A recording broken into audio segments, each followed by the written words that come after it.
ఆదేశాల మేరకు రాజ్యాంగ నిర్మాత బాబాసాహెబ్ అంబేద్కర్ గారికి ఈ ప్రభుత్వం రాజ్యాంగం మీద ప్రమాణం చేసి ఈ ప్రభుత్వం గద్దెనెక్కిన కాంగ్రెస్ ప్రభుత్వం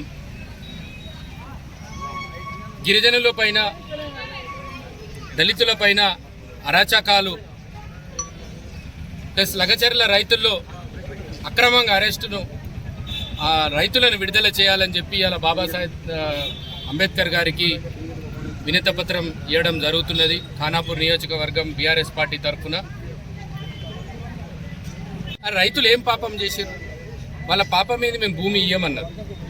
మేము భూమి ఇయ్యము. ఈ భూమి ఎకరానికి 70-80 లక్షలు అవుతున్నది. మీరు 10 లక్షలకే అడుగుతున్నారు భూమి ఇయ్యమని అంటే ఒక 40 మందిని అక్రమంగా అరెస్ట్ చేసి వాళ్ళని కొట్టి 3rd డిగ్రీ పెట్టి కొట్టి నేను ప్రత్యేకంగా జైల్లో వెళ్ళి చూడడం జరిగింది.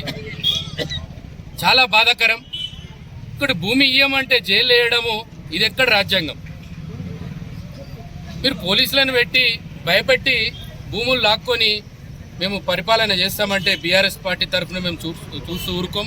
అమాయకులను మీకు ఎప్పుడైనా సరే అమాయకులైన గిరిజనులే దొరుకుతారా మీకు? వాళ్ళ మీదనైనా మీ ప్రతాపం అంతా చూపించుడు. వాళ్ళు ఏం తప్పు చేసిర్రు? మీరు ఇన్ని రోజులు 45 రోజుల నుంచి జైల్లో ఎందుకు పెట్టిండ్రు? 45 రోజులు అవుతుంది వాళ్ళకి. ఎందుకు మీరు జైల్లో పెట్టిండ్రు? ఇంకా తక్షణమే వాళ్ళని విడుదల చేయాలి. అరే మొన్న ఛాతీ నొప్పి వస్తుందని చెప్పి ఇది నొప్పి వస్తుందంటే అరే ఆయన తీవ్రవాది లెక్క జైల్లో మన సంఖ్యలు వేసి ఆయనను తీసుకుపోవడం జరిగింది. ఎంత అవమానం! అరే మనం ఎక్కడున్నాం? ఇది ఏ రాజ్యంలో ఉన్నాం మనం?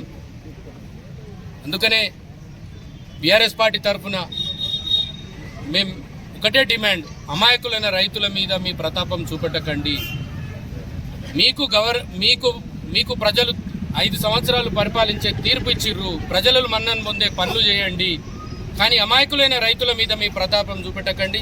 ఇప్పటికైనా ఈ అరాచకాలు మానుకొని తక్షణమే ఆ రైతులను విడుదల చేయాలా? ఏదైతే మీరు రైతుల మీద అమాయకుల రైతుల మీద మీరు కేసులు పెట్టిర్రో మీరు తక్షణమే ఆ కేసులన్నీ ఉపసంహరించుకొని ఆ రైతులను విడుదల చేయాలి జైల్లో నుంచి అని. మొన్న విచిత్రంగా, ఎందుకంటే వాళ్ళ పేద మీరు కక్షపూరితంగా మీరు చేయడం పద్ధతి కాదు. తక్షణమే ఈ కాంగ్రెస్ ప్రభుత్వం వాళ్ళ మీద పెట్టిన కేసులు ఉపసంహరించుకొని ఈ గిరిజనుల మీద మీరు ప్రతాపం చూపెట్టకండి. వాళ్లకు వెంటనే విడుదల చేయాలని చెప్పి మేము డిమాండ్ చేస్తున్నాం.